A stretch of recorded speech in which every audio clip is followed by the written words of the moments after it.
Pune model आहे किंवा TDMचं card असेल तर त्याचं कॅलिब्रेशनला मोड बटन दाबायचं, इथलं मोड MR काउंटचं हे मोड बटन दाबायचं आणि काटा चालू करायचा. इथं 5 असेल, 5 आलं की परत एकदा मोड दाबायचं MR काउंटचं.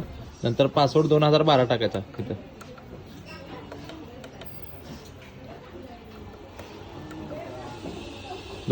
टाकला की परत MR काउंटने पुढे जाते, मोड दाबायचं. त्या डिस्प्ले पॉईंट आला, डिस्प्ले 0 आला, येस करायचं. पुढे ॲटो 0चं येते. इथं आता हा LD असतोय म्हणजे आपल्या काट्यातला थोडक्यात डिव्हिजन लॉकचा. इथं 1 ठेवायचं. हा DP तर मी 3 ठेवलाय. आता हा किती कॅपॅसिटी किती ठेवायचा तेच विचारते स्टेप. इथं 3 कॅपॅसिटी आहे, 2 ठेवू शकता, 1 ठेवू शकता. मी 2 कॅपॅसिटी ठेवतो. 50-100 किलोचा काटा करायचा आहे, थोडक्यात 2 ठेवू. हे केला. हा LD म्हणजे हे LC ॲक्युरेसी असते. LD ॲक्युरेसी 10 ग्रॅम ठेवली.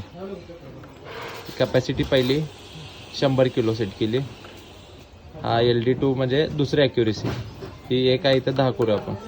M+न 10 करायची. परत कॅपॅसिटी 2 केली, ती पण 100 किलो ठेवली. परत मोड येईल लिटरचा. यस, लिटर ठेवू शकताय, नो तर नो करू शकताय. मोड काय ठेवायची गरज नाही. ठीक आहे. कॅलिब्रेशन मॅडम वजन घ्या 1 किलोचं. वजन घ्या 1 किलोचं.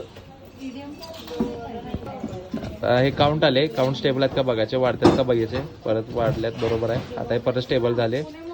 परत एकदा मोड बटन दाबायचं MRचं. लोड विचारेल. आता आपल्याकडे किती किलोचं वजन आहे ते ठेवायचं. 1 किलोचं आहे माझ्याकडे, मी 1 किलो ठेवलं.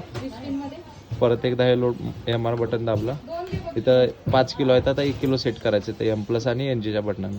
इथं 1 केला, NGच्या बटनाने पुढे नेलं. हा 1 किलो झालं. आणि परत एकदा मोड बटन दाबलं. क्या लेप असं येईल आणि काउंट येतील. काउंट स्टेबल आहेत का बघायचे. परत एकदा मोड दाबायचं.